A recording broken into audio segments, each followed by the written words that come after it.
tous les gens l'attendent, de toute façon, parce que Karl est toujours en retard.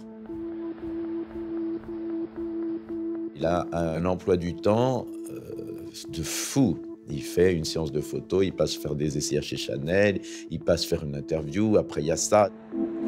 Ce jour-là, Karl Lagerfeld doit inaugurer les vitrines de Noël qu'il a dessinées pour un grand magasin parisien. Au bout de plusieurs minutes, sa silhouette se détache enfin dans la foule. Il arrive et tout le monde veut le voir. Il arrive, tout le monde veut le toucher. C'est une espèce d'idole de la mode. En fait, c'est le seul qui demeure depuis tant d'années.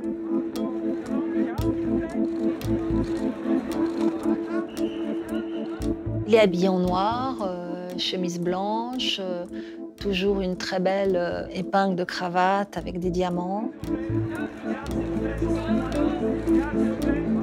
Les lunettes noires, les têtes de mort, les chaînes, tout ça fait que les gens l'adulent comme un personnage de rock. C'est une vedette au sens propre du terme. Il attire autant les jeunes que peuvent le faire les plus grandes stars de la musique contemporaine.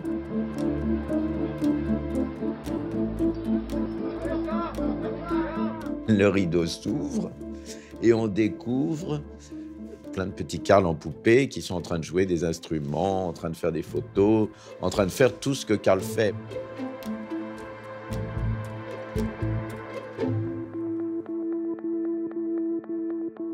De son physique, il a fait un jouet. C'est son image de marque. C'est son image publicitaire, c'est son label publicitaire. C'est un des rares créateurs aujourd'hui qui dessine chaque modèle qu'il fait défiler. Donc c'est pas étonnant que pour lui aussi, il ait créé une image. Mais qu'est-ce qu'il y a à l'intérieur de la marionnette? Personne ne sait. Il joue son rôle. Il tient un rôle comme au théâtre.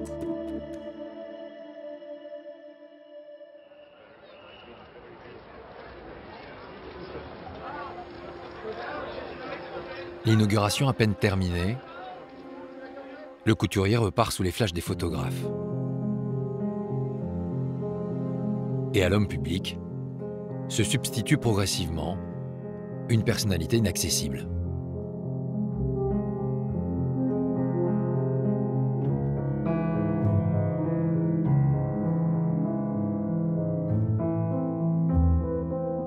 Karl est un homme seul, qui a beaucoup de relations, mais qui, le soir, rentre seul. Imaginez Karl dans le silence de sa chambre, retirant ses lunettes, son faux col, son catogan. Qu'est-ce qui reste? Personne ne sait.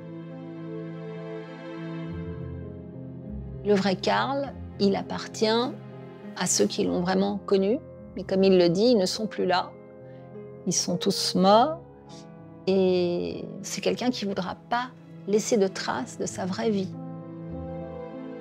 J'ai gommé ma propre histoire d'une certaine façon parce que je suis en train d'en réécrire une autre tous les jours. C'est bizarre parce que Karl ne parle jamais du passé, il n'aime pas le passé, mais il a comme Orson Welles quelque chose qu'il n'arrive pas à oublier, peut-être avec sa mère qu'il adorait. Ce quelque chose de secret, qui le relie à son enfance, se cache dans son appartement, depuis toujours.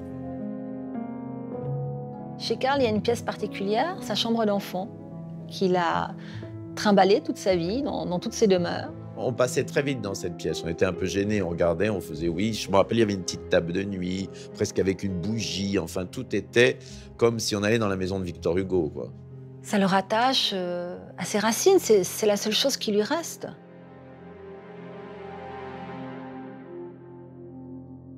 Et dans cette chambre d'enfant, il y a un tableau, le tableau de Menzel, qu'il a tellement fasciné lorsqu'il avait 6 ans et qui a été son cadeau de Noël à l'époque.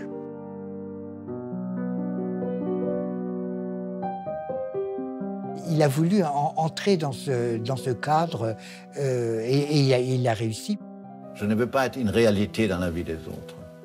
Je veux être comme une apparition. Ça apparaît, ça disparaît. Être et ne pas être, voilà la difficile équation sur laquelle repose la vie de Karl Lagerfeld. Être cette icône de la mode, ce créateur de génie, atypique, reconnu et adulé, vivre avec ce personnage qu'il a su créer et façonner, et en même temps, ne vivre que dans le présent, faire l'impasse sur ce passé qu'il considère comme des chapitres qui n'ont pas lieu d'être. Mais la légende est le fruit du temps qui passe, de ses rencontres, de ses ruptures, de ses blessures. Alors comment M. Lagerfeld est-il devenu Karl ?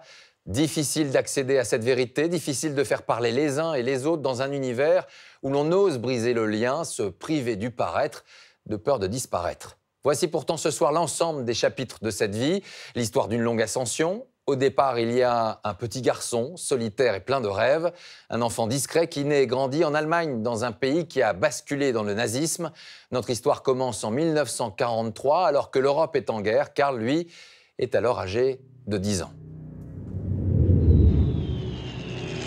Cela fait maintenant plusieurs jours que Hambourg est bombardé sans relâche. La famille Lagerfeld a déjà fui la ville. Les autres doivent supporter l'enfer des bombes. La nuit, les Anglais bombardaient avec 1000 avions militaires. Et le jour, c'était les Américains, avec 1000 autres.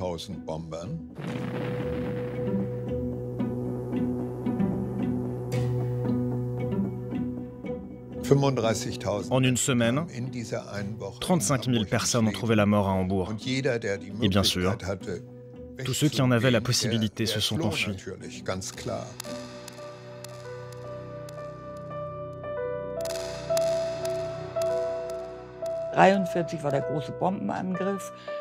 Lors de ce grand bombardement, une bombe incendiaire est tombée sur notre maison. Nous avons été évacués à travers les rues en flammes. Puis, nous sommes allés à pied à Bad Bramstedt, parce que des parents de ma mère y vivaient. C'est ici, à une quarantaine de kilomètres de Hambourg, que Sylvia trouvera refuge avec ses parents, dans ce manoir qui appartient au Lagerfeld. La jeune fille découvre alors un monde qui semble hors du temps. C'était une vieille maison, avec des colonnes. L'entrée était blanche, comme un petit château enchanté. C'est comme ça qu'on le voyait, en tant qu'enfant. Et puis, il y avait un grand hall. Il y avait un jardinier à domicile, une bonne, comme on disait à l'époque, et une cuisinière.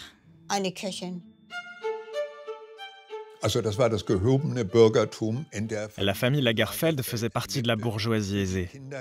Pour les enfants, il y avait une nanny, une nurse. Ça n'était pas du tout courant d'avoir une nurse, encore moins ici dans la région. Mais Madame Lagerfeld était très occupée à Hambourg avec son mari. Il avait un poste important. Le baron Otto Lagerfeld a 62 ans. Il dirige une entreprise de lait concentré qui continue à produire pendant la guerre. Il avait 3 usines où il devait régulièrement se rendre. Donc il fallait qu'il s'absente souvent. Il ne s'est pas du tout occupé de l'éducation de ses enfants. Occupé par ses affaires, M. Lagerfeld ne voit donc que très peu ses 2 filles et le petit dernier, Karl Otto.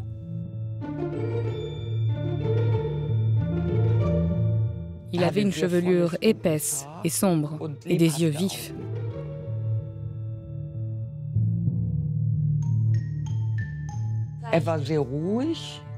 Il était très calme et aussi poli. Il n'était pas un garnement, pas le genre d'enfant à aimer la bagarre.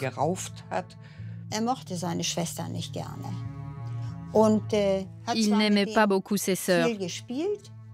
Il jouait beaucoup avec elles. Ça l'amusait de les habiller avec de vieux vêtements. Mais il n'y avait pas de lien intime.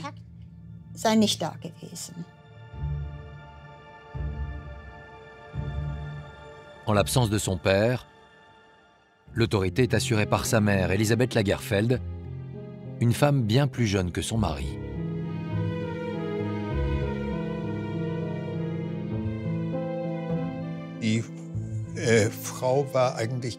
En réalité, cette femme n'était pas une mère très affectueuse. Il paraît qu'elle n'embrassait pas ses enfants. Elle était toujours très directe et blessante. Elle lui dit souvent allez, dépêche-toi, parle plus vite parce que comme tu n'as rien à dire, exprime-toi le plus rapidement possible.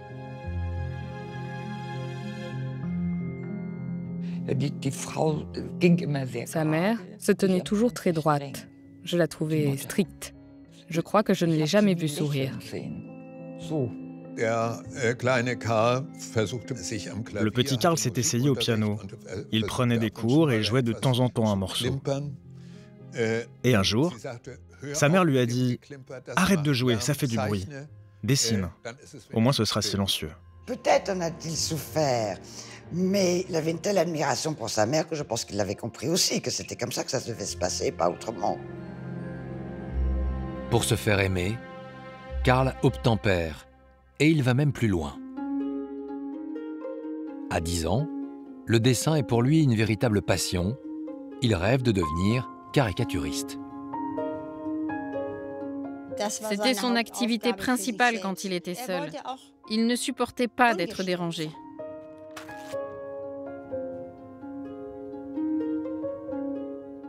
Il adorait par-dessus tout le papier, mais il n'aimait que le papier blanc et vierge. S'il y avait la moindre chose écrite dessus, il n'en voulait pas. Enfant, il dessinait déjà des petits portraits et on pouvait reconnaître les gens. Celle que l'on voit sur ce dessin, c'est sa mère. Cette femme dont l'élégance et l'intelligence font d'elle un modèle. Sa mère est très cultivée. Elle passe son temps à lire. Le petit Karl l'observe et un jour, il a envie de lire un livre. Et il voit le titre de ce roman, Béatrix, un livre de Balzac. Et il dit à sa mère, je veux le lire. Et elle lui dit, tu n'as qu'à apprendre le français. Très vite, il lit la littérature allemande, mais aussi la littérature étrangère. Il apprend à lire en français, il apprend à lire en anglais. C'est une enfance extrêmement studieuse. En fait, c'est pas un enfant. Il est déjà adulte. Il est très impatient de devenir grand. Dans sa chambre, aux côtés des dessins et des livres, il y a aussi un tableau. Une toile pour laquelle il a eu un coup de foudre, juste avant le début de la guerre. Karl se promène avec ses parents dans une rue de Hambourg. Il passe devant une galerie. Il dit je veux ce tableau. Les parents étaient un peu surpris parce qu'il n'a pas demandé un ballon de football, il a demandé un tableau de Menzel. Ses parents finissent par céder et lui font ce cadeau de Noël. Intitulée La Table Ronde, cette peinture représente un dîner du monarque allemand Frédéric II au château de Sans Souci. Il y est entouré de Voltaire et des grands esprits de son époque. Ce qui fascine Karl dans ce tableau, c'est ce côté club, extrêmement privé, intellectuel. Il peut être impressionné par le cadre, avec ce décor architectural, ce grand lustre, cette perspective sur des jardins. Il est impressionné aussi par la nature des convives, leurs perruques. Ce qui plaît au jeune garçon, c'est un certain art de vivre au XVIIIe siècle. Dans ce château allemand inspiré par Versailles. Il a compris que la culture, c'était la France. C'est la littérature, la philosophie, le siècle des Lumières, et puis un art de la conversation, la beauté, l'élégance, l'esprit français. Et donc, il doit se dire, je vais arriver à faire ça, je ne sais pas comment je m'y prendrai, mais j'arriverai à réunir un jour, dans un très beau cadre du XVIIIe siècle, des personnalités qui, comme moi, ont cette passion. Karl Lagerfeld se réfugie dans les fastes de cette époque idéalisée, qui le protège peut-être des soubresauts d'une Allemagne en guerre.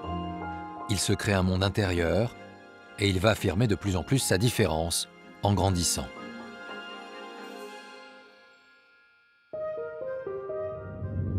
À l'école, pour se distinguer des autres élèves, il adopte un style vestimentaire très classique, comme sur cette photo de classe, prise à l'âge de 15 ans. Il s'habillait différemment. Il portait toujours une chemise blanche et une cravate. Toujours bien coiffé. Pour nous, les garçons qui venions souvent pieds nus à l'école, c'était inhabituel, bien sûr. Les camarades se moquaient toujours un peu de lui.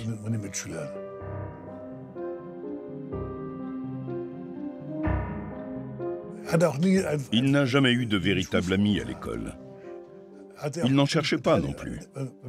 Quand nous voulions jouer au foot, il n'en avait pas envie. C'était toujours comme ça.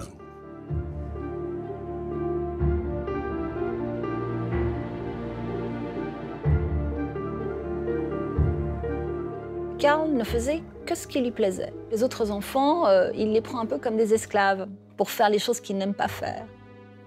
Ce sentiment de supériorité ne semble pas déplaire à sa mère. Elle n'hésite pas à défendre son fils dans l'affirmation de son caractère.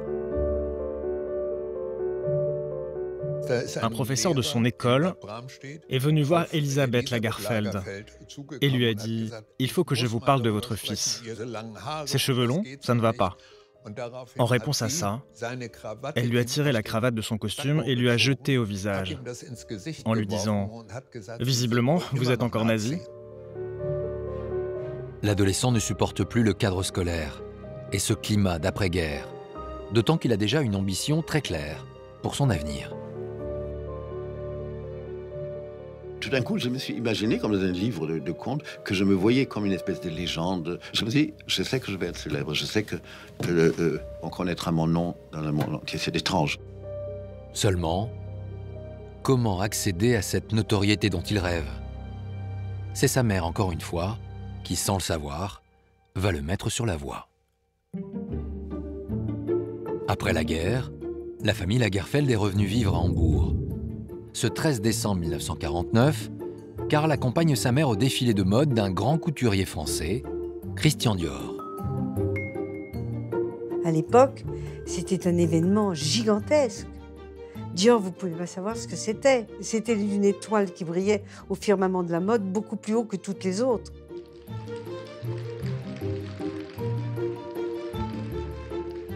C'était assez spectaculaire quand même. Il y a des belles fourrures.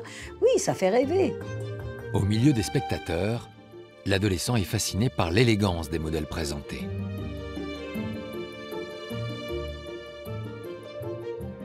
Ce jeune homme voit ça, il dit « Je veux être ça, je veux ça, je veux faire la même chose ». Ça lui donne encore plus l'envie de quitter son pays. Le moteur qui le fait vivre, c'est la curiosité. Savoir ce qui se passe demain. Et pour savoir ce qui se passe demain, quand on est à Hambourg au lendemain de la guerre, c'est à Paris que ça se passe.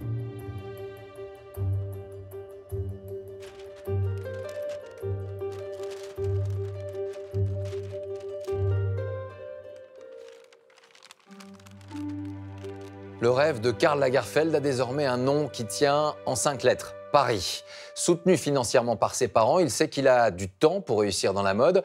En attendant de décrocher un premier poste, il passe ses journées au cinéma, histoire d'améliorer son français, et il continue à dessiner des modèles. Et c'est grâce à ce coup de crayon que tout va finalement démarrer, un jour de 1954. Nous sommes le 25 novembre. Karl Lagerfeld pose devant les journalistes sur la scène du Théâtre des Ambassadeurs à Paris. Il est l'un des finalistes d'un concours auquel il s'est inscrit quelques mois plus tôt, par hasard. Karl passe dans la rue et voit une affiche du syndicat national de la laine. Ça l'intrigue, il regarde, et c'est un concours. Donc il faut envoyer un croquis, et il se dit pourquoi pas. Qui gagnait ce concours savait qu'il entrait chez un grand couturier. C'est avec ce croquis d'un manteau confectionné pour l'occasion que Karl a séduit le jury, composé de professionnels de la mode.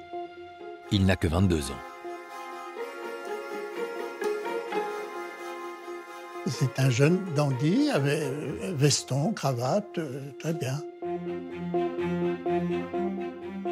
On le sent un peu gauche, en train d'essayer presque de réajuster la robe, comme s'il n'était pas encore tout à fait satisfait. Sur scène se trouve un autre inconnu, timide également. Il a 3 ans de moins que Karl Lagerfeld. Lui aussi a gagné le concours, mais dans une autre catégorie, avec cette robe du soir. Son nom, Yves Saint Laurent. C'était un jeune homme blond, fluet, avec des lunettes de myope. timide à mourir. Ce jour-là, le podium appartient donc à ces deux novices qui deviennent au même moment les nouveaux espoirs de la mode française. C'était un coup de projecteur publicitaire magistral sur ces deux garçons. Et tous les deux se voient en effet proposer de travailler pour de grands couturiers. Karl Lagerfeld rejoint Pierre Balmain, tandis qu'Yves Saint Laurent sera lui engagé quelque temps plus tard chez Christian Dior. C'était plus important de rentrer chez Dior que chez Balmain, ça c'est sûr. Dior avait une cote plus importante que celle de Pierre Balmain. Disons que ça manque d'audace, ça manque un peu de pep, ça manque un peu d'esprit, on peut dire. Karl était heureux et malheureux là, parce qu'il cherchait une autre voie que ce qui est joli. Il avait envie de faire des choses plus nouvelles, différentes. Il vient pourtant de se faire une place en France. Une carrière s'ouvre à lui. Il n'est plus question de repartir en Allemagne.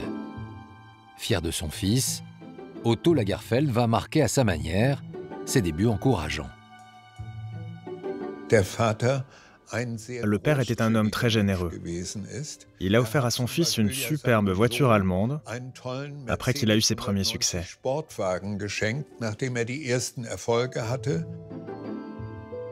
Et c'est au volant de cette voiture luxueuse que le couturier vient régulièrement chercher Yves Saint Laurent, avec qui il a noué des liens d'amitié. Karl venait pour attendre, on dirait, de la sortie des classes, de la sortie de Dior, à l'heure de pointe. Et il partait faire la bagne comme ça.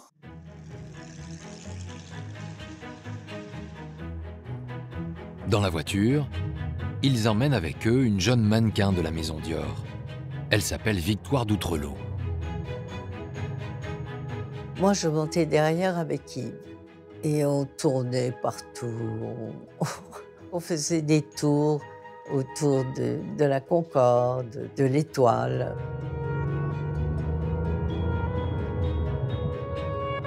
On roulait pour le plaisir de rouler, mais on avait 20 ans. Il y avait des liens très forts entre eux. Ils ont un sens de l'humour extrêmement aigu. Ils adorent rire, ils adorent s'amuser, faire la fête.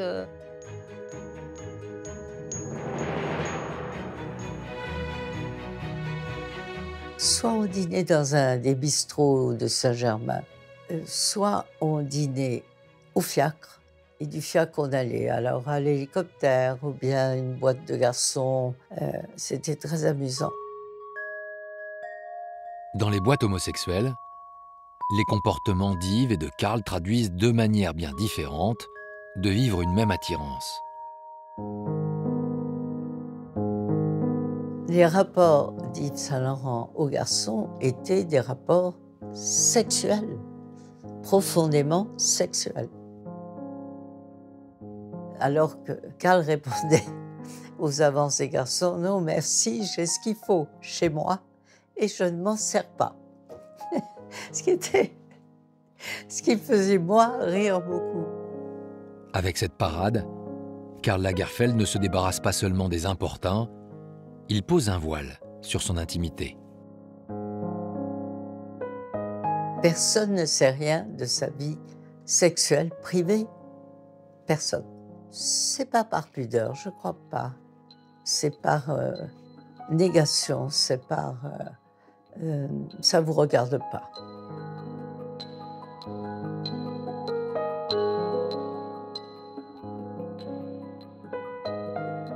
Je crois que Karl aime la beauté. Karl est aussi à la recherche de son double.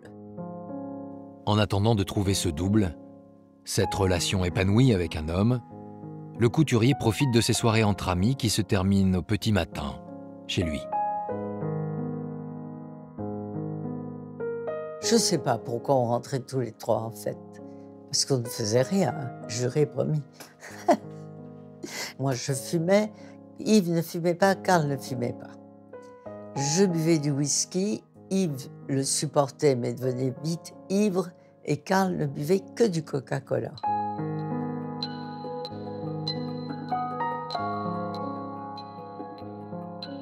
Il y avait un grand tapis, on dormait tous les trois, on mettait des coussins, tout ça. On disait des bêtises. Aux nuits de fête, succèdent des journées studieuses pour Karl, qui apprend les bases de son métier. Le trio semble soudé à jamais, jusqu'à cet événement qui va venir perturber cet équilibre.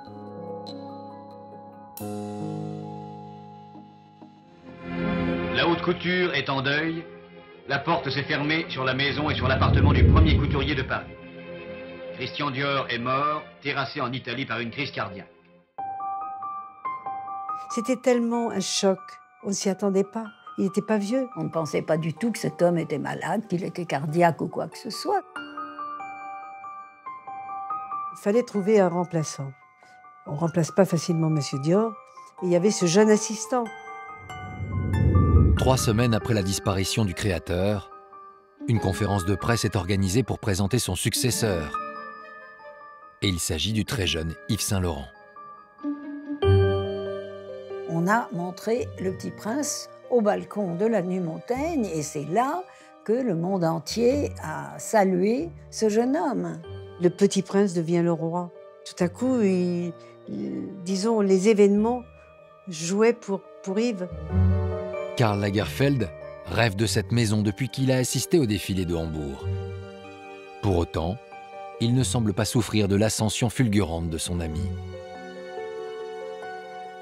Si ça lui fait un choc, ça ne se voit pas. Il ne m'a pas dit un mot comme « Eh bien vraiment, il a de la chance ». Non. Au fond de lui, je crois qu'il a simplement... C'est le destin. On ne peut rien contre le destin. De son côté, Yves Saint-Laurent peine à gérer ce lourd héritage. Alors, pour le soutenir, il fait appel à son amie Victoire. Yves, d'abord, me dit qu'il a peur, que c'est terrible ce qui lui arrive. Je le vois tous les soirs, il est tremblant de peur, il faut lui remonter le moral alors que tout va bien. Progressivement, les soirées à 3 laissent place à des tête-à-tête entre Yves Saint-Laurent et sa confidente. Yves aimait bien ce mannequin que j'étais, intentionnellement essayer de la rendre plus à lui, plus proche. Il était un malin. Ce rapprochement ne laisse pas Karl indifférent. Victoire d'Outrelot devient l'objet d'une rivalité feutrée. Et Karl va tout tenter pour la faire revenir à lui. Il appelait et il disait « Qu'est-ce que tu fais maintenant hein? Viens vite au Ritz, on prend tous les deux un petit déjeuner. » Comme ça, sur le champ. C'était encore plus que maintenant une chose merveilleuse, le Ritz. Et prendre son petit déjeuner, c'était incroyable. Karl adore les secrets. Ces moments de Karl et moi, Yves n'en a pas fait partie du tout. Absolument pas. Yves ne l'a jamais su. Les années passent et chacun des deux couturiers évolue de manière différente dans le milieu de la mode. En 1962, Yves Saint-Laurent monte sa maison de couture avec l'aide de son compagnon, Pierre Berger. Karl Lagerfeld, lui, a quitté Balmain pour la marque Jean Patou. Yves voulait une maison de couture, créer ses propres modèles, avoir son nom, avoir sa griffe, avoir sa marque. Il se voyait déjà un grand couturier. Alors que Karl, pas du tout. Il s'en fout du couturier. La couture est un alibi, prétexte pour qu'il devienne quelqu'un, pour qu'il devienne un personnage, c'est tout. Mais il s'en fout de la couture. Karl Lagerfeld a compris l'importance de l'apparence, du paraître. Il sait que son accent particulier, son style de vie aisé et l'histoire qu'il aime raconter lui servent également à exister. Il voulait qu'on soit fasciné par lui. Il y avait déjà cette légende d'enfant gâté, de snob, parce qu'il y avait cette grandiloquence. Il a compris que, tel qu'il s'était conduit pendant suffisamment d'années, on lui prêtait une certaine légende Et il s'est dit, parfait, ça va me servir.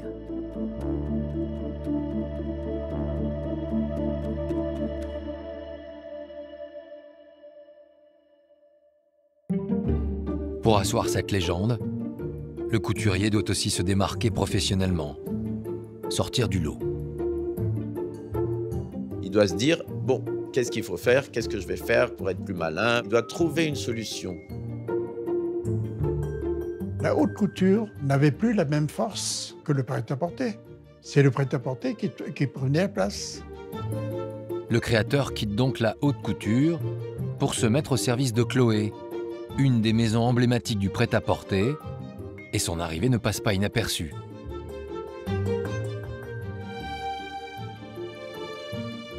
Il était très beau. C'était un bel homme. Hein. Et puis surtout, Karl, d'une gentillesse incroyable, d'une simplicité aimable avec tout le monde. Karl sait mettre les gens à l'aise. Les couturières vont aussi découvrir un homme pressé. Il fallait s'y adapter. Il m'est arrivé parfois de retourner à l'atelier et de dire « Zut, j'ai pas bien compris ce qu'il a dit ».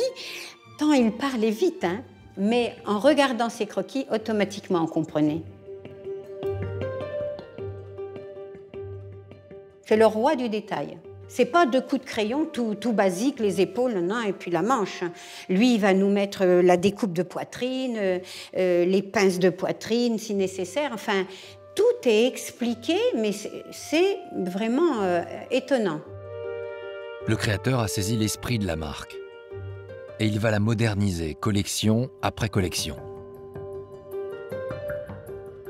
Il a allégé considérablement les vêtements. Les vêtements étaient doublés, les cols étaient entoilés. Tout cet attirail, cette façon de faire qui venait de la couture, il a enlevé tout ça. C'est romantique et en même temps déglingue et une femme libre.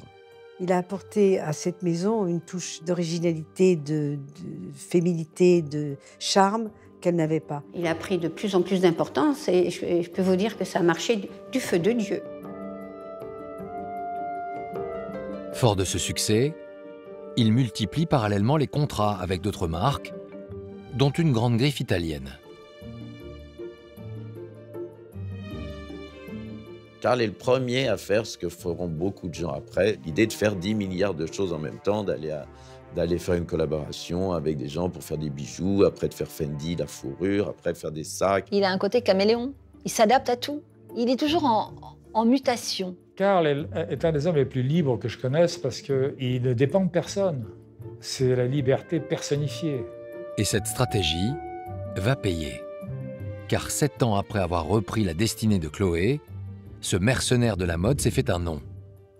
Et en avril 1970, la télévision vient l'interviewer. Vous travaillez pour qui? Pour presque une vingtaine d'affaires différentes, de toutes sortes, puisque je fais aussi bien les vêtements et les choses pour femmes, pour hommes et pour les enfants, et dans plusieurs pays. Et en général, je ne fais jamais 2 fois la même chose. Ça veut dire, je fais une collection de robes chères, une collection de robes bon marché, des pulls verts, des maillots de bain, mais je ne fais jamais, même dans un autre pays, 2 fois la même chose. Parce que le marché européen est finalement beaucoup trop petit pour ça, et ça se recouperait parce que finalement, on croit par saison à une mode et pas à 10 modes. Est-ce que vous pouvez mettre en péril une de ces maisons? Bien sûr, oui, bien sûr. Avec une très mauvaise collection, on peut très bien mettre une maison au bord de la faillite. Mais... C'est arrivé déjà? Non, parlez pas de malheur, jusqu'ici ça m'est pas arrivé.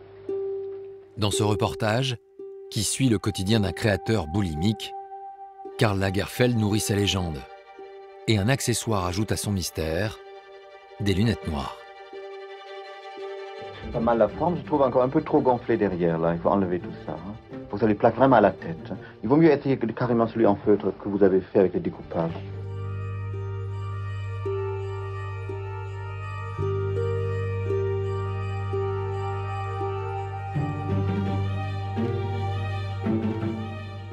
On ne portait pas des lunettes comme ça. On portait des lunettes de soleil, mais on se parlait, on se regardait, les yeux dans les yeux. Mais lui, il se cachait tout le temps.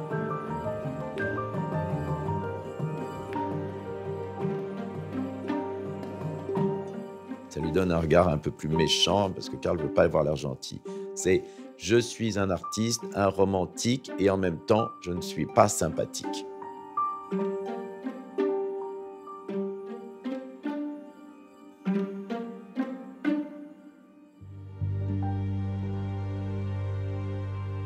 La suite de cette carrière prometteuse, son père ne la verra pas. En juillet 1967, Otto Lagerfeld s'éteint à l'âge de 85 ans en Allemagne. Après cette disparition, son épouse vient vivre chez son fils à Paris. Elle sera le témoin privilégié de l'évolution du personnage de Karl, l'homme public qui affine son style et sa personnalité. D'abord au contact d'une bande d'artistes américains réunis autour d'Andy Warhol, puis bientôt grâce à une nouvelle rencontre. Ce jour-là, Karl Lagerfeld est installé dans un grand café de Saint-Germain-des-Prés, où il a ses habitudes. Karl y allait parce que c'était agréable, on s'assoit, on regarde les autres vous regardent. Quand Karl va au Flore, eh bien, il y a toujours des écrivains, il y a toujours des comédiens. On est sûr toujours de rencontrer quelqu'un. Un jeune homme passe alors la porte. Il a 20 ans. Il s'appelle Jacques de Bachère. Jacques, c'est quelqu'un qui, quand il arrivait dans une pièce, même si vous avez 200 personnes, on voit que lui. Il a ce côté solaire, enfin, il irradie, quoi. Tout le monde flashait sur Jacques. Beaucoup de classe, beau. Le couturier, lui aussi, repère la beauté de cet inconnu et la particularité de son style vestimentaire. Il est habillé d'une façon qu'on ne voit pas, qu'on n'a jamais vue. Il a un chapeau de marin avec un pompon rouge et il porte un pantalon bavarois.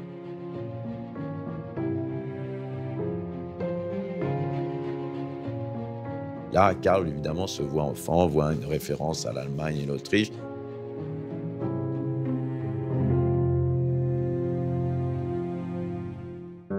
En un instant, Karl Lagerfeld est séduit par ce jeune dandy au charme suranné.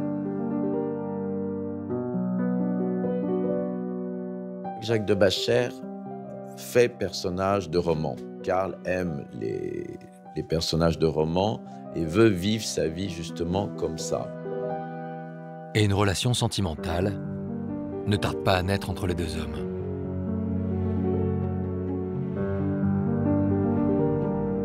Jacques vit de ce que Karl lui donne, très concrètement. Je ne pense pas qu'on puisse dire qu'il était un gigolo, du tout. D'une part parce qu'il n'y avait pas de rapport charnel avec Karl, c'était pas un escorte non plus parce qu'il était bien plus que ça. Il y a chez Jacques de Bachère et Karl quelque chose qui a à voir avec une complémentarité. Il y avait une relation esthétique, une relation artistique. Jacques a été une source d'inspiration pour Karl Lagerfeld. Aidé par celui qui partage désormais sa vie, le couturier poursuit la construction de son personnage. Il se laisse pousser la barbe et adopte la mode des années 20, qui lui donne cet air de baron allemand.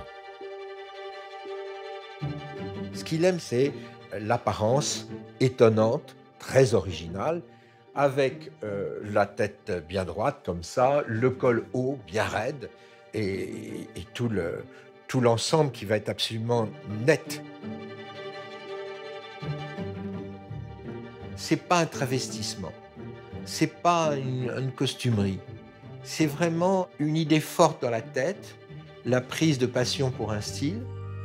Cette passion touche également son cadre de vie, car Lagerfeld recrée un monde idéal autour de lui, celui de l'Allemagne d'avant-guerre. Il va découvrir assez rapidement des antiquaires pointus qui vont vendre de l'art déco alors que personne ne s'intéresse à l'art déco à ce moment-là. Il est occupé par cette collection et il peut venir tous les jours dans la galerie. On était en train de baisser notre rideau, il arrivait parce qu'il venait de finir de travailler. Il sait ce qu'il veut, il sait ce qu'il aime, il n'hésite pas. Il choisit immédiatement avec une grande sûreté. Au milieu de tous ces objets art déco, Il y a toujours une place pour le tableau de Menzel et son rêve d'enfant de vivre comme au XVIIIe siècle. Tout cela va d'ailleurs se concrétiser. Jacques va découvrir au nord de Vannes un petit château qui d'avance il sait plaire à Karl. Il ne se trompe pas. Karl tombe sous le charme du château de Penouët en Bretagne, qu'il achète aussitôt. Le château doit être le départ du 18e où il se raconte une histoire. J'ai un château, j'achète du mobilier 18e, je meuble tout en 18e. Toujours avec le tableau de Menzel dans la tête. Karl vit totalement dans son imaginaire, tout en étant quelqu'un qui a les pieds extraordinairement bien sur terre et la tête drôlement bien vissée sur les épaules. Le couturier lance des travaux pour faire revivre le château. Et il ne laisse aucun détail au hasard. La force de Karl, c'est de faire que les rêves deviennent réalité. Il pousse son fantasme jusqu'à l'apothéose, parce que c'est tout grandiose. Monsieur Lagerfeld voulait un jardin style 18e, avec devant le château des broderies en buis, comme ce qui se faisait à cette époque-là. Il voulait une quarantaine d'orangers pour les mettre le long du château l'été, et donc il s'est inspiré aussi des orangers qu'il y avait à Versailles.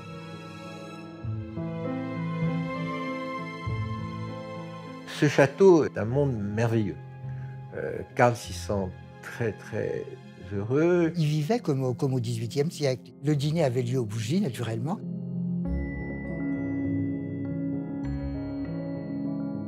On se serait cru dans le tableau de Menzel. C'était vraiment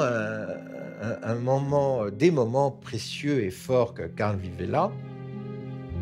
Dans cette vie bien organisée, on retrouve bien sûr Jacques, qui a pris sa chambre sous les toits. À un autre étage, dans cette pièce qui fait face à la sienne, il a installé sa mère. La mère de M. Lagerfeld habitait là, mais ne quittait jamais sa chambre.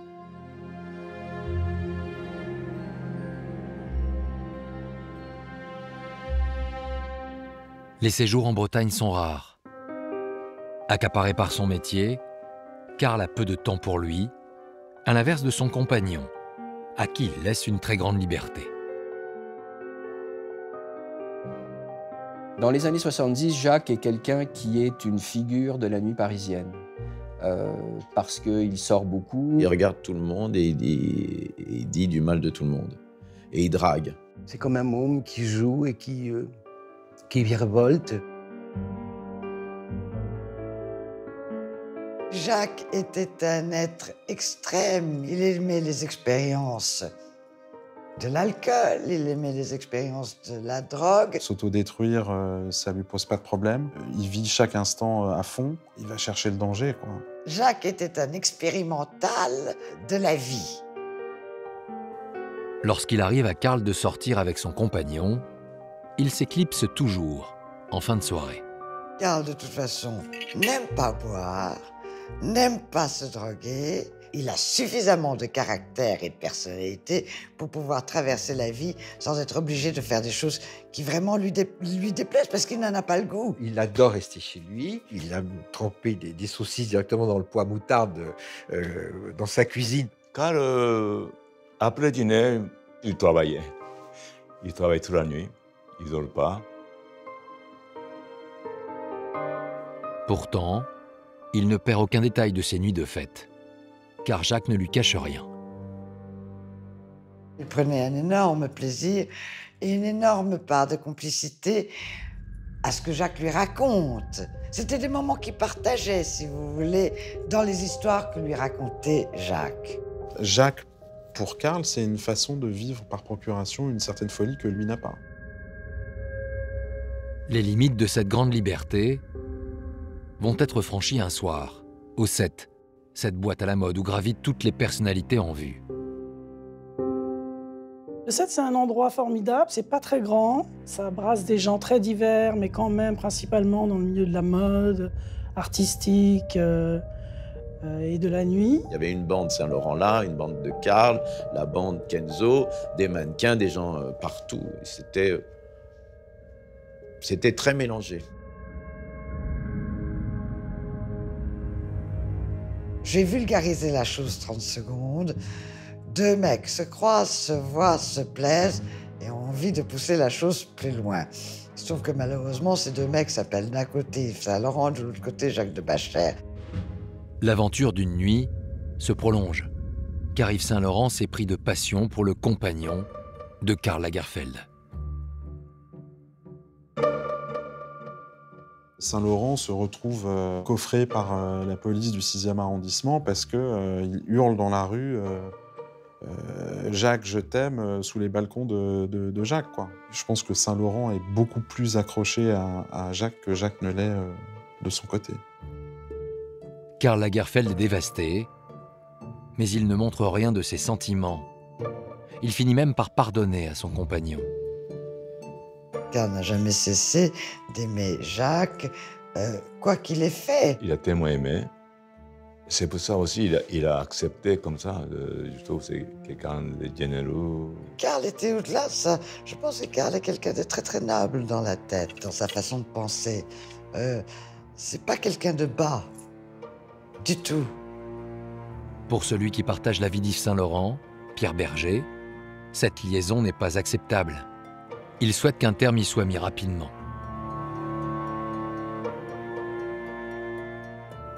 Un soir, j'étais au 7, au dîner, et d'un seul coup, il y a un bruit entre Pierre Berger et Karl. Ils ont commencé vraiment bagarre. Tout le monde était étonné de voir les bagarres au 7. Après cet épisode, la rivalité entre les deux couturiers, jusque-là sourde, devient une guerre déclarée. Ils étaient tous les deux déjà assez happés par leur univers de créativité. Et je dirais que ça a été la goutte d'eau qui a fait qu'il y ait eu rupture totale. À partir de ce moment-là, l'amitié est vraiment cassée, brisée, il n'existe plus. À cette séparation amicale, en succède une autre, plus grave.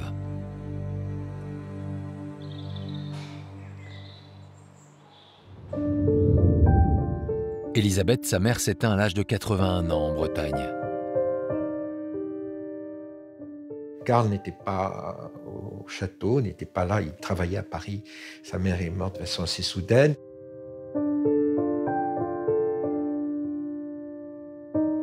Cette femme qui disparaissait, qui l'avait aidé toute sa vie à être toujours vers l'avant, c'est un personnage très fort qui s'en allait de sa vie.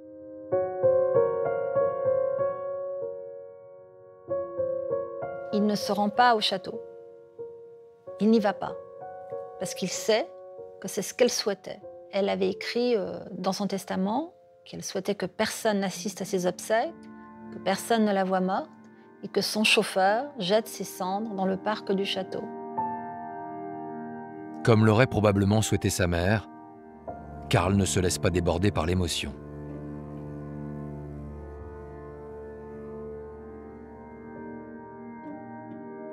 S'il souffre, il ne le montre pas. Ça ne regarde que lui. C'est sa force, c'est sa dignité, c'est sa pudeur,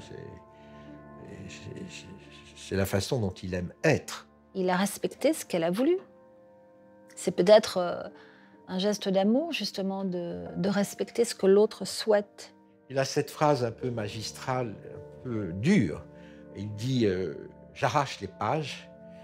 On préférait qu'il ferme les livres et qu'il les mette tranquillement sur une étagère. Non, lui, il arrache les pages. Voilà, donc il arrache les pages. Après le décès de sa mère, Karl Lagerfeld se rend très peu dans son château en Bretagne.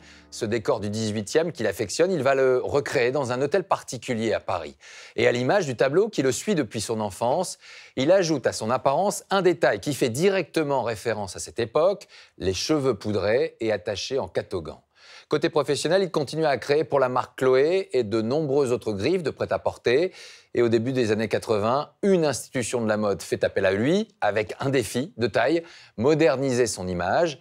Alors, le créateur va-t-il réussir ce retour à la haute couture? Voici la réponse. Il arrive un jour et il me dit, on m'a proposé Chanel, j'ai accepté. Moi, je dis Chanel. Chanel, à l'époque, était un peu en arrêt sur image. Mademoiselle Chanel était morte depuis plus de 10 ans. Chanel avait été confiée à des mains inexpérimentées. Et les collections que nous y avions vues étaient sans intérêt aucun. Moi, je vois pas vraiment. Je vois pas parce que je n'avais pas compris ce qu'on pouvait en faire. Dans le milieu de la mode, certains ne sont pas loin de penser que ce cadeau est empoisonné.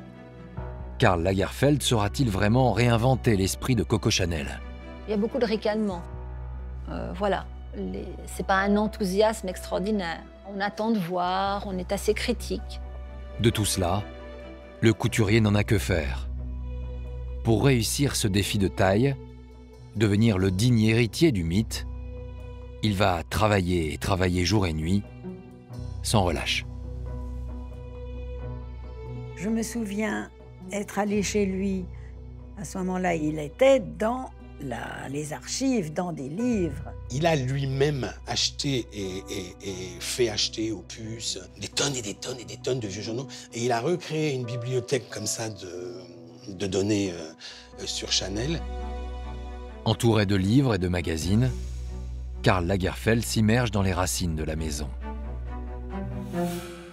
Mais pour adapter l'histoire à l'ère du temps, il se rend occasionnellement dans l'antre des nuits parisiennes, au Palace, avec un seul but, observer.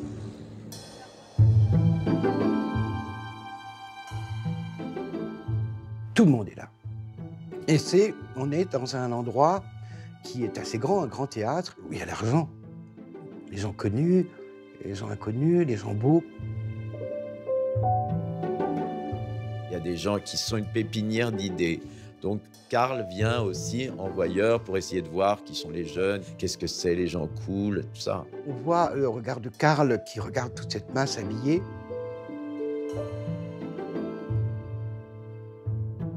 Il y avait des filles qui, n'ayant pas les moyens d'acheter de toute façon un tailleur Chanel, elles allaient aux puces et elles achetaient une veste Chanel, elles le mélangeaient avec des jeans. Et lui, il avait capté ce qu'on aurait pu faire de cette histoire. Nourrie à la fois de l'histoire de la maison et des dernières tendances, la collection Printemps-été prend forme sous le crayon du créateur. Il rêvait des collections et le matin, il le dessinait comme ça, comme un fou. On met des épaulettes dans les vestes et des tonnes de bijoux, des filles sexy, ce qui n'était pas du tout Chanel. Le 25 janvier 1983, toute la presse attend avec impatience les premiers modèles dessinés par Karl Lagerfeld. On était sûr qu'il allait tuer l'image de Chanel. Mais les pronostics des journalistes de mode ne vont pas tarder à être désavoués, car chaque mannequin qui se présente sur le podium confirme la maîtrise du créateur. Il a gardé les signes, ce que j'appellerais les signes extérieurs. Les tailleurs gancés, les poches, mais il les a mis dans la silhouette de l'époque.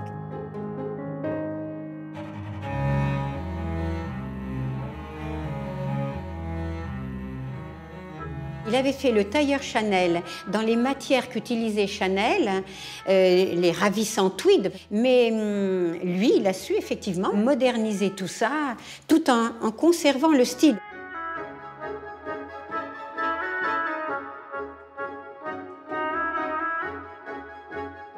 Il a bousculé son image. Il l'a secouée dans tous les sens.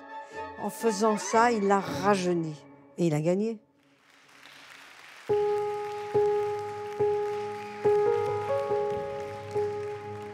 Du jour au lendemain, on avait toute envie d'être habillé en Chanel. Alors que 6 mois avant, pour rien au monde, on n'aurait pu porter du Chanel.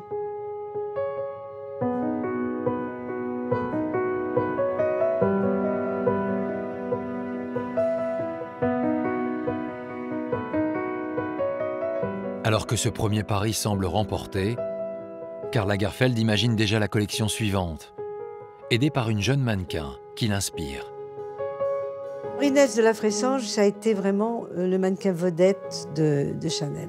Ça a été le premier mannequin qui a osé faire éclater le corset de la bienséance. Moi, j'ai vu ça, elle défilait, elle retirait sa veste, elle le jetait dans le public. C'était une vedette, une star. Coco aurait aimé, Inès, vous pensez? Ça, vous vous adressez ailleurs, on Si, n'en saura bien jamais. sûr, elle a failli engager ma mère. Oui. Simplement, elle avait les cheveux longs et elle voulait que Ouais. ma mère coupe ses cheveux. Elle a pas... D'après Inès, oui, puisque Inès a fait cette caricature merveilleuse, là. Merci Karl, signé Coco. Alors, j'espère. De toute façon, j'ai pas trouvé mieux. Rien de ma chercher. J'avais pas le choix, il n'y en avait pas d'autre. Le renouvellement permanent qu'il applique à son métier de créateur s'exerce parallèlement dans sa vie personnelle. Grâce à sa réussite, Karl Lagerfeld peut multiplier les rêves et les folies. Après son château en Bretagne, il est tombé sous le charme d'une maison à Monaco, la Vigie. J'adore le chantier, moi. J'aime mieux l'idée que je me fais des choses que quand les choses sont terminées. Ce que j'aime, c'est faire pour faire. Hein. C'est comme les collections, c'est pareil. Hein. D'ailleurs, j'ai fait des collections et je fais collection de maisons. Voici donc le lieu dans lequel Karl Lagerfeld va construire le nouveau décor qu'il a imaginé. Il a reconstitué la Côte d'Azur des années 1910, des années 1920. Une Côte d'Azur que l'on fréquentait avec des Panamas, des robes élégantes. Il a dit, pour moi, la Vigie symbolisait une époque que j'aurais tant aimé connaître.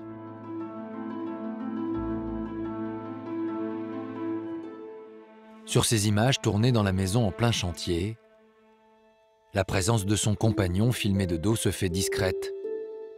Depuis quelque temps, une ombre pèse sur la vie du couple. Karl n'a pas envie de mettre en scène la maladie de Jacques à ses côtés. Clairement. Il préfère que Jacques reste à l'écart. Son compagnon est atteint du sida, et Karl Lagerfeld entend bien garder secrète sa douleur.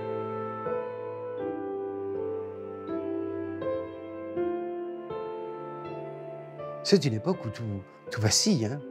Tout vacille dans tous les sens. Cette mort rôde, ces décès constants. C'est une époque horrible, horrible, horrible, horrible. Et tout le monde était terrorisé. J'ai perdu presque moitié d'amis. Personne n'est épargné. Karl et tous les autres vont avoir ce fameux carnet effrayant où on règne en étant médusé de stupéfaction, à la fois de terreur devant cette mort si injuste et si cruelle. Jacques, voilà peut-être la seule page de son existence que Karl Lagerfeld serait incapable d'arracher comme les autres. Alors que faire quand elle menace de s'arracher d'elle-même? Il s'abandonne à la créativité, à être dans la nouveauté, à trouver quelque chose pour conjurer un sort.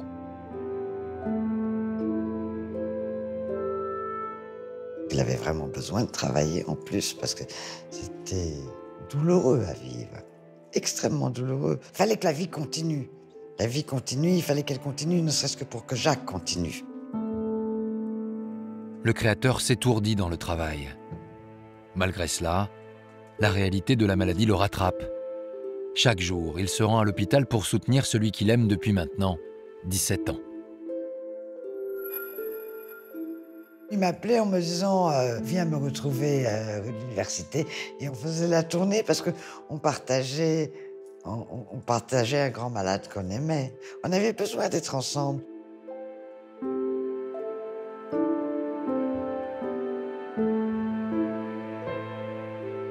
Ça a été une douleur atroce pour lui, qu'il a vécue avec une rare dignité. Jamais, jamais, jamais, Karl n'a fait ressentir cette douleur à Jacques.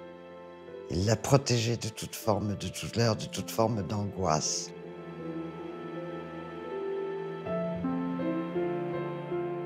Karl proposait à Jacques de lui offrir une Aston Martin s'il regagnait 10 kilos. C'était désespéré, quoi. C'était désespéré. C'était des propositions farfelues, mais d'une personne qui ne veut pas voir disparaître un être aimé. Je crois que c'est ça qu'il ressentait. La peur. Une peur terrible. Et il y avait de quoi. On a peur de perdre la personne qu'on aime. On a peur des souffrances qu'il endure. On a peur de tout. On a peur de tout, je crois. Dès que l'état de Jacques le permet, Karl Lagerfeld l'emmène au grand air, dans sa nouvelle propriété de Mai-sur-Seine, près de Paris.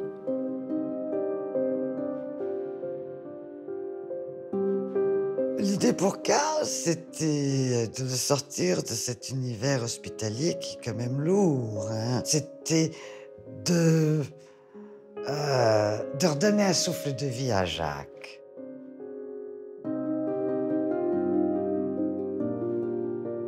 Jacques est très, très, très heureux au début.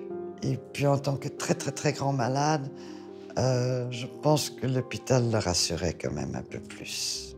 Vous savez, ce qui a apaisé Jacques à la fin, c'était de partir. Le 2 septembre 1989, Karl Lagerfeld perd son compagnon, alors âgé de 37 ans.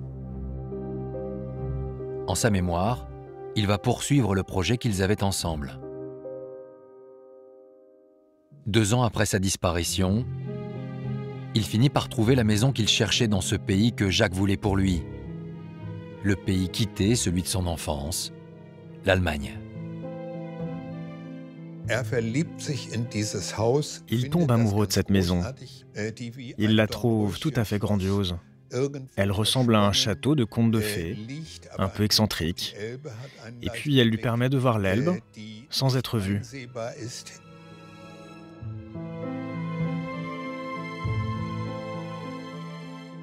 Il va faire de cette maison un endroit absolument extraordinaire. Il va entièrement la redécorer, lui redonner vie. Il prend aussi la décision de lui donner un nom. En souvenir de Jacques de Bacher, il la baptise Villa Jaco. Il l'appelait tout le temps Jaco. C'était le surnom. Jaco, c'était quand tout allait bien. Et puis Jacques, c'était quand on avait peut-être fait une bêtise de trop. La Villa Jaco n'est pas seulement un hommage à son compagnon disparu, car elle se trouve à Blankenese, ce quartier huppé de Hambourg, où Karl passa les premières années de sa vie.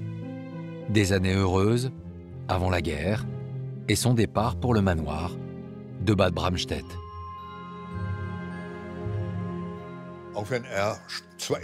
Il avait seulement 2 ans quand il a quitté Blankenese avec ses parents. Mais je dirais qu'une sorte de cordon ombilical le reliait à ce lieu, jusqu'à cette ville-là très particulière. En fait, il revient à ses racines.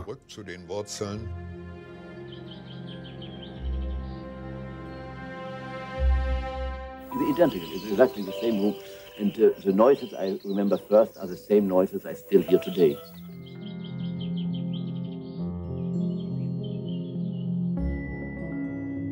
C'était peut-être une tentative de retrouver un passé révolu.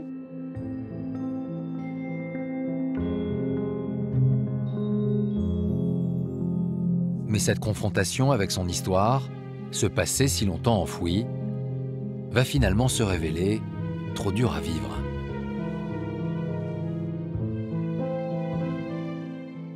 Une nuit, il a l'impression d'entendre la voix de ses parents.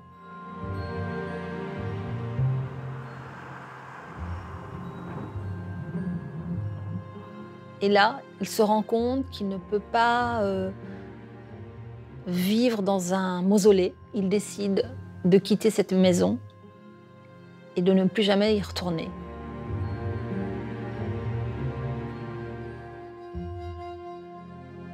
Plusieurs années de travaux pour seulement quelques nuits passées dans cette maison. Le retour au passé aura été trop douloureux. La vente de la Villa Jaco est pour lui un adieu à cette Allemagne chargée de fantômes. L'histoire, au fond, est toujours la même. Le couturier aime découvrir, créer avant de se lasser et de se réinventer ailleurs. C'est ce qui a poussé Karl Lagerfeld à créer sa propre maison de couture et à ajouter les activités de photographe et d'éditeur à une vie déjà très remplie. Ce mouvement perpétuel ne peut pourtant suffire à masquer un profond malaise. Depuis la disparition de Jacques de Bacher, le créateur vit une période dépressive. Il ne sort pratiquement plus de chez lui, jusqu'au jour où il décide de réagir et de consulter un médecin. Il me dit, ben écoutez, voilà, je me sens pas bien, je suis trop gros, quand je me regarde dans une glace, je me reconnais pas. Et j'aimerais que vous remettiez en adéquation mon aspect et ce que je suis en réalité.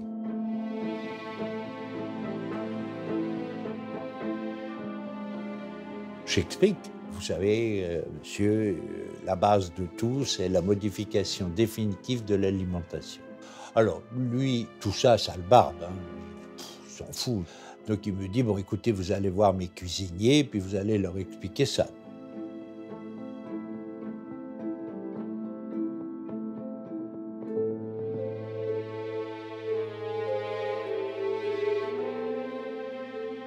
Il a fait ce que je lui suggérais avec une détermination farouche. Il était prêt à se mettre dans un régime, à mourir de faim, etc. C'est son esprit prussien. C'est la règle, on applique le règlement, et puis voilà. Quand il m'invitait à déjeuner, il avait déjeuné avant. On était au restaurant, il avait déjeuné avant chez lui. Il touchait à rien. Karl Lagerfeld va perdre plus de 40 kilos en un an. Le résultat est spectaculaire. Il est devenu comme un crayon, c'était son rêve depuis toujours, il est filiforme. Il était enchanté.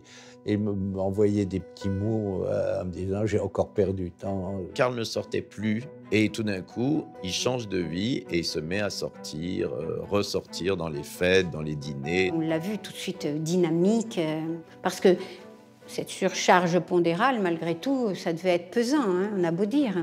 On le sentait vraiment bien dans sa peau, heureux. Ça lui allait d'ailleurs très très bien. Et il va mettre en scène cette transformation physique en créant un nouveau personnage.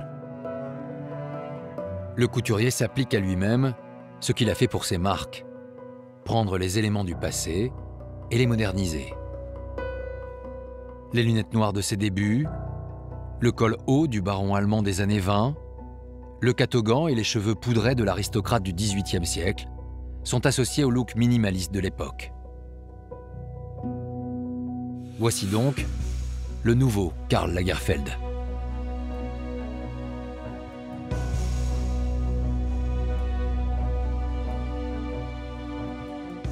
Les lunettes se changent, sont plus de la même truc, elles deviennent beaucoup plus modernes. Ils portent des croix, ils portent des mailles d'argent, enfin des trucs vraiment de pop star, de rock star. Des vestes cintrées, des jeans, des bagues avec, je sais pas quoi, des têtes de mort. Je vois bien qu'il est content, qu'il s'amuse.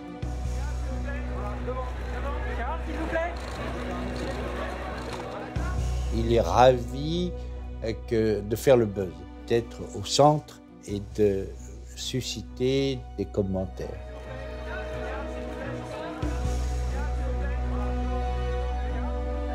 Sa création la plus fracassante, c'est son personnage.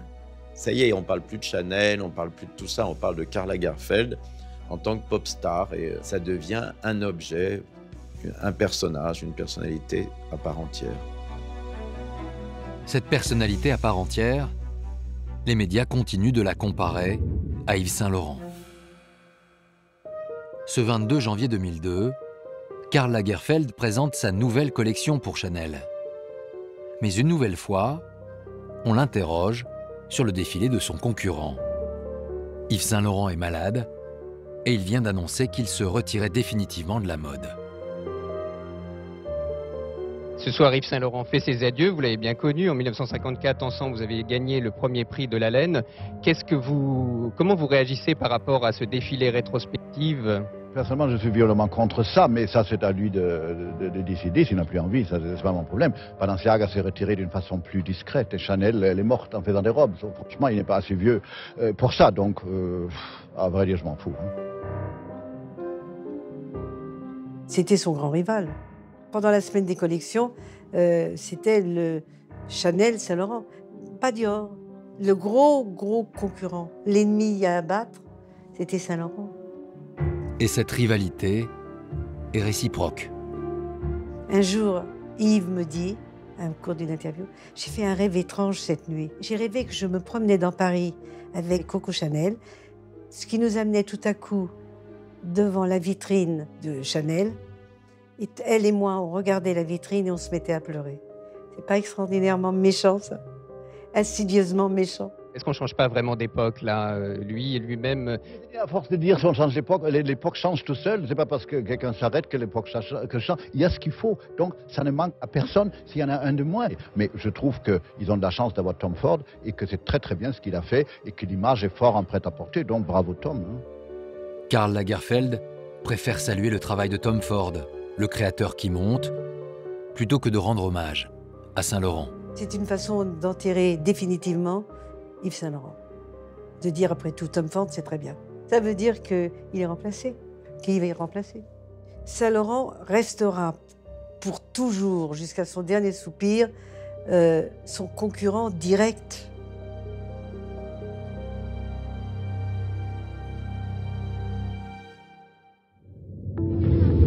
Ce 12 novembre 2004, la foule se presse devant une grande enseigne de prêt-à-porter pour laquelle Karl Lagerfeld a dessiné une collection. Les femmes, elles se bagarraient pour arracher les vêtements. Moi, j'avais jamais vu ça. Il a eu un succès énorme, oui.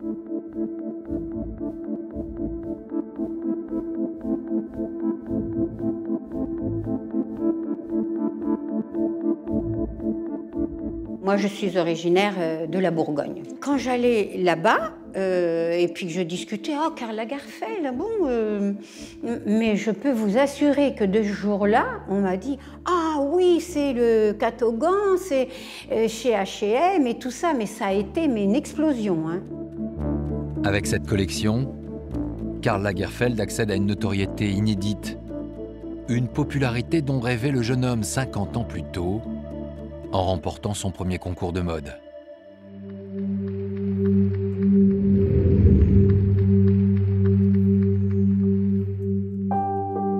Quatre ans plus tard, des centaines d'anonymes et le tout Paris se retrouvent à l'église Saint-Roch pour les obsèques d'Yves Saint-Laurent.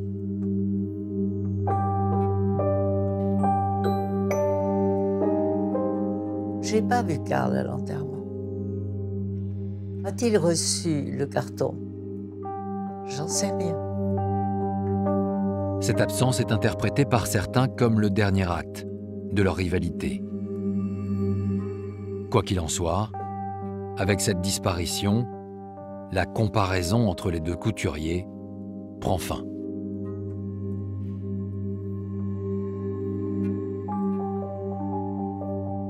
Lagerfeld a donné l'impression d'être plus à l'aise à partir du moment où Saint-Laurent n'était plus là, comme si peut-être Saint-Laurent lui avait fait de l'ombre, ou l'avait-il ressenti comme ça?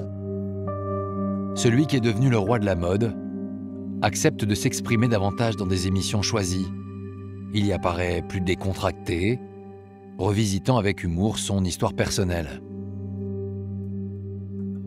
Quand j'étais enfant, j'avais une tendance à tourner aux roues, Jean-Jacques Acajou. Ma mère, d'ailleurs, m'appelait la vieille commode et elle voulait même l'éteindre parce qu'elle trouvait que la seule couleur de cheveux acceptable, c'était d'être aigle de corbeau comme elle. Et de toute façon, elle a passé sa vie à me dire « Tu me ressembles, mais en moins bien. » Il a réponse à tout. Il est rapide. Il a une mémoire extraordinaire, donc il a plein d'anecdotes, de jeux de mots. Il brouille les pistes par amusement et pour cultivait un mystère. Né à Hambourg en 1933, styliste allemand. Je suis content, vous n'avez pas rectifié la date. J'ai fait exprès de me tromper parce que c'est écrit 38. Non, mais ça m'est complètement égal, vous savez. Il aurait écrit 100 ans, c'est pareil. Hein. Ça n'a plus aucune importance. C'est vrai? Parce qu'au fait, c'est au milieu des deux, alors franchement. D'un plateau de télévision à la scène d'un spectacle de danse pour lequel il crée des costumes, d'un défilé à la décoration d'un hôtel, l'inspiration de Karl Lagerfeld semble plus que jamais inépuisable. Pour moi, il est incomparable. Je veux dire, j'ai jamais vu, ni avant ni après, j'ai pas rencontré quelqu'un comme ça. Je peux pas utiliser le mot génie pour Karl parce que je trouve que c'est pas assez fort, en fait. Ça, c'est au-delà de ça. C'est une personnalité hors du commun. C'est un radar sur pattes. Je veux dire, il sait tout sur tout.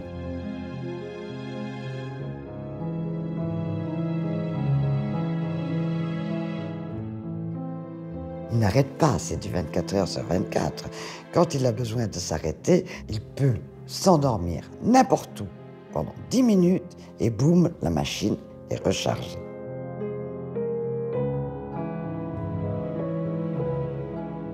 C'est un homme qui s'est fabriqué et refabriqué. La plupart des gens suivent une pente, en général descendante. Lui, pas du tout. Il m'a raconté quand il se balade à Tokyo, les gens l'arrêtent dans la rue pour lui demander un autographe. Ça doit être pareil en Chine. Karl est une rockstar, mais c'est étonnant cette réussite. Ça ne doit pas être facile de vivre avec autant de talent. De temps en temps, c'est la question que je me pose.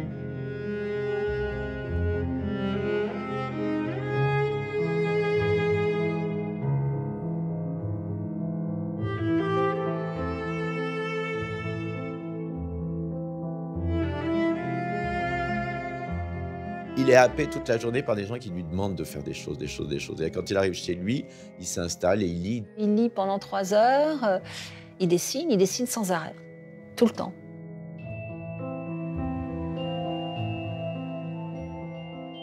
Il a une existence un peu monastique.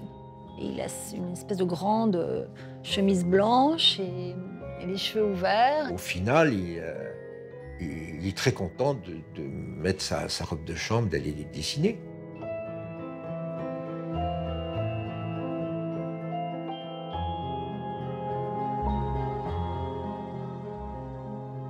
Karl, finalement, est un homme seul, c'est un vrai solitaire,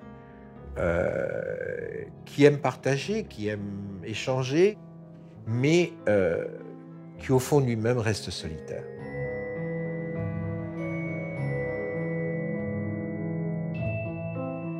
Le jour où il sentira que c'est la fin, il détruira absolument toutes les choses intimes qu'il a, ses écrits, ses correspondances, parce qu'il ne veut pas qu'on fouille dans ses affaires. Donc je pense qu'il partira le plus discrètement possible.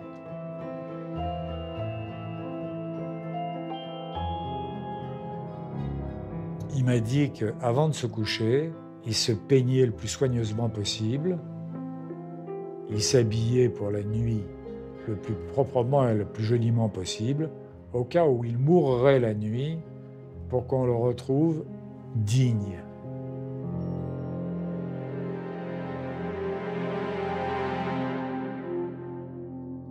Voilà pour quelques-unes des pièces de ce puzzle difficile à reconstituer, tant le personnage, cette icône postmoderne, aime brouiller les pistes.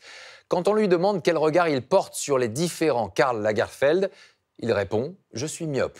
Quand on lui parle de sa date de naissance, il répond « Mon âge, c'est moi qui en décide ». La réalité, il affirme ne l'avoir jamais vraiment trouvée amusante. C'est pourquoi il a choisi de créer, d'inventer et de toujours vouloir écrire finalement sa propre histoire. C'était donc la nôtre ce soir et probablement aussi un peu la sienne. Voilà, c'est la fin de ce numéro d'Un jour un destin. À très bientôt. Belle fin de soirée à vous.